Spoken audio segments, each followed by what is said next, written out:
শুকানো গরুর মাংস খেতে কে না পছন্দ করে, যদি সেটা সঠিকভাবে রান্না করা যায়। এভাবে শুকানো গরুর মাংসটা রান্না করলে গরুর মাংসই ফেল হয়ে যাবে। আপনি শুধু সারা বছরের জন্য মাংস শুকিয়ে রেখে দিবেন এটা খাওয়ার জন্য। কি যে মজা, যে একবার খেলে সারা জীবন মনে থাকবে, এর স্বাদ কিন্তু জিভ থেকে আর যাবে না। আসসালামু আলাইকুম এভরিওয়ান, সবাই কেমন আছেন? আশা করি ভালো আছেন। আজ আমি আপনাদের সাথে শেয়ার করব শুকানো গরুর মাংসটা কিভাবে রান্না করবেন, মানে গরুর মাংসের শুটকি। তো বন্ধুরা, আমি এখানে প্রায় 1 কেজি মতো গরু মাংস শুটকি নিয়েছি। এখন হচ্ছে এখানে আমি একদম ফুটন্ত গরম পানি দিয়ে দিয়েছি। 5 মিনিটের জন্য ঢাকনা দিয়ে এটাকে আমি ভিজিয়ে রাখবো। যেহেতু গরু মাংসটা শুকানোর পর অনেক বেশি শক্ত হয়ে যায়, তাই একটু এটাকে আলগা করতে হলে গরম পানিটা অবশ্যই দিতে হবে। বন্ধুরা, আপনারা যারা জীবনে একবার হলো গরু মাংসের শুটকি খান নাই, প্লিজ এখনও আপনাদের ফ্রিজে অনেক অনেক মাংস আছে, একটু মাংস হলেও শুকিয়ে রান্না করে খেয়ে দেখবেন। মাংস রান্না করলে যে একটা টেস্ট, এটার টেস্ট কিন্তু সম্পূর্ণ ভিন্ন রকম। জীবনে একবার হলেও খাবেন, আমি আপনাদেরকে বলে দিলাম।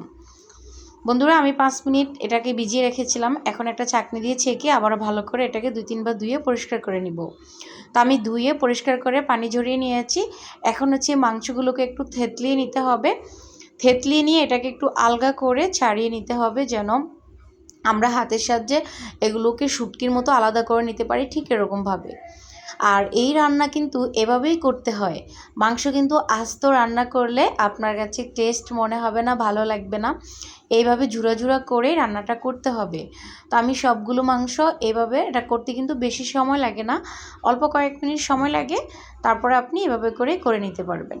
তো আমি এভাবে করে আমি সবগুলো মাংস এভাবে ঝুরা ঝুরা করে নিব। দেখেন, তো যদি আপনি প্রথমে সবগুলো একটু থেতলিয়ে এক সাইডে রেখে দেন, এরপরে আপনি এভাবে হাত দিয়ে এগুলোকে ছাড়িয়ে নেবেন। আর এটা রান্না করায় খাওয়ার পর যে মজা লাগে, সেখানে তো কষ্ট করে রান্না কিছুই না। এই জন্যেই তো আগের দিনের চাচিরা জেঠিরা এইভাবে মাংস শুকিয়ে রেখে দিতেন। এখনও শুনি কী যে স্বাদ এই মাংসের টেস্ট। যারা কখনো খাননি তারা তো বুঝতেই পারবেন না, আর যারা খেয়েছেন তারা অবশ্যই জানেন। আমি সবগুলো মাংস জুড়া করে নিয়েছি, আপনারা দেখে বুঝতে পারছেন অনেকগুলো হয়েছে। আমার এখানে প্রায় 1 কেজি মাংসের মতো আছে। তো আমি সবগুলো জোড়া মাংস একটা বাটিতে তুলে নিচ্ছি। বন্ধুরা দেখেন, আর ভিডিওটা A to Z দেখবেন আমি কী কী মশলাপাতি দিয়ে রান্না করতেছি, তাহলে আপনারা বুঝতে পারবেন। সেমভাবে একবার রান্না করে খেয়ে দেখবেন। এখন চলেন রান্নায় ফিরে যাই। রান্না করার জন্য চুলায় পাইপ্যান বসিয়ে দিয়ে দিচ্ছি সরষের তেল। সরষের তেলটা দিয়ে রান্না করার চেষ্টা করবেন, স্বাদ আর গ্রাম দুটোই কিন্তু অতুলনীয় থাকে। আর যেহেতু এটা জোড়া মাংস, তেলটা একটু বেশি করে দিতে হবে। এখানে দিয়ে দিলাম তেজপাতা, দারুচিনি, লবঙ্গ, এলাচ। এই মশলাগুলো আমি 1 মিনিটের মতো ভেজে নেব। 1 মিনিট ভেজে নেওয়ার পর এখানে আমি রসুন কুচি, পেঁয়াজ কুচি, কাঁচামরিচ কুচি দিয়ে দিয়েছি, স্বাদ অনুযায়ী দিয়ে দিচ্ছি লবণ। বন্ধুরা, আমি যেভাবে রান্না করেছি ঠিক সেমভাবে রান্নাটা করে দেখবেন।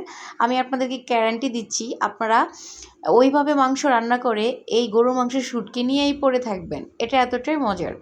আমি যখন খেয়ে লোভ পেয়ে গেছি, তখন আমি এবার ঈদে অনেকগুলো শুকিয়ে রেখে দিয়েছি মাশাআল্লাহ। যখনই আমার মন চায় রান্না করে ফেলি। তো বন্ধুরা দেখো, আমি এগুলো অনেকটা কালার করে নিয়েছি। এই পর্যায়ে আমি এখানে মাংসগুলোকে দিয়ে দিলাম। এখন এই মশলাগুলোর সাথে মাংসটাকে আমি ঘড়ি ধরা 2 মিনিটের মতো ভেজে নিব। 2 মিনিট অবশ্যই ভেজে নিতে হবে, যেন এই সরষের তেলের সাথে আমাদের মাংসটা আরেকটু ভাজা ভাজা হয়ে যায়। এটা তো এমনিতেও শক্ত মাংস, তো আরেকটু ভাজা ভাজা হলে একদম গরু মাংসের যে শুটকির অরিজিনাল ফ্লেভার, সেটাই আপনারা পাবেন। তো আমি 2 মিনিটের মতো করে এটাকে রান্না করে নিয়েছি। এখন হচ্ছে আমি এখানে এক এক করে সব মশলাপাতি দিয়ে দিব। তার জন্য আগে আমি এখানে একটু দিয়ে দিলাম পানি। এখন দিয়ে দিচ্ছি 1 চামচ আদা বাটা, 1 চামচ রসুন বাটা, দিয়ে দিচ্ছি লাল মরিচ বাটা মানে শুকনা মরিচ বাটা, আবার দিয়ে দিচ্ছি 1 চামচ কাঁচা মরিচ বাটা, একটু ধনিয়া বাটা, হলুদের গুঁড়া, তারপরে জিরা বাটা, জিরার গুঁড়া, আর একটু দিয়ে দিচ্ছি গরম মশলার গুঁড়া। আর এখানে দিয়ে দিলাম একটু টমেটোটা আমার ফ্রোজেন করা ছিল ফ্রিজে, সেখান থেকে বের করে দিয়ে দিলাম।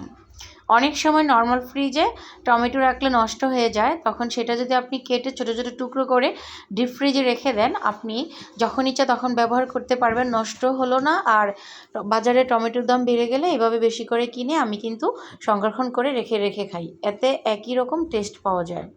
বন্ধুরা আমি সব মশলাপাতি দিয়ে এটাকে ঢাকনা দিয়ে 5 মিনিটের মতো রান্না করে যাচ্ছি। দেখ কি সুন্দর একটা ঘ্রাণ বের হচ্ছে, মানে কি বলবো, মনে হচ্ছে একদম এখনই খেয়ে ফেলি, অপেক্ষার করা যাচ্ছে না, এতটাই মজার। আর এই গরু মাংসের শুটকি রান্নাটা কে না পছন্দ করে, আমার তো মনে হয় সব মানুষই এই রান্নাটা পছন্দ করে, এটা খেতে ভীষণ ভালোবাসে। আপনারা যারা খাননি তারা জীবনে একবার হলেও খাবেন। আমি এখন এখানে অল্প পরিমাণে একটু পানি দিয়ে দিব, আমার কষানো হয়ে গিয়েছে শুটকিটা, জাস্ট এতটুকুই পানি দিয়ে দিলাম।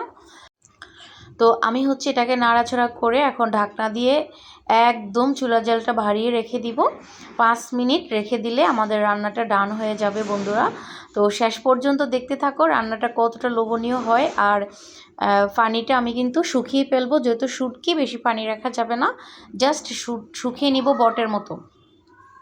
তো এই পর্যায়ে দেখো আমার রান্নাটা কিন্তু কমপ্লিট। মাশাল্লাহ কতটা লোভনীয় লাগতেছে বলো, গরম ভাতের সাথে, রুটির সাথে, পরোটার সাথে, খিচুড়ির সাথে, বিরিয়ানির সাথে, সব কিছুর সাথে দারুণ একটা রেসিপি। তো আমার কাছে তো এটা ভীষণ পছন্দের একটা রান্না। তোমাদের কাছে কেমন অবশ্যই কমেন্টস করে জানিয়ে দিও। ভালো লাগলে একটা লাইক করে দিও, এর থেকে বেশি ভালো লাগলে চ্যানেলটা সাবস্ক্রাইব করে ভিডিওটা শেয়ার করে দিও বন্ধুরা।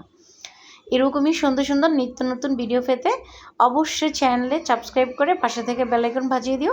আর মাংসটা কতটা সিদ্ধ হয়েছে তোমরা দেখেই বুঝতে পারছো।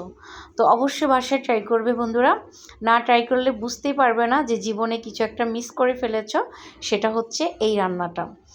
আর যারা এখনও শুটকি দিতে পারো নাই, একবেলা খাওয়ার জন্য হলেও একটু শুকিয়ে নিবে ছাদে, যেদিন বেশি রোদ পড়বে সেদিন একটু শুকিয়ে নিও।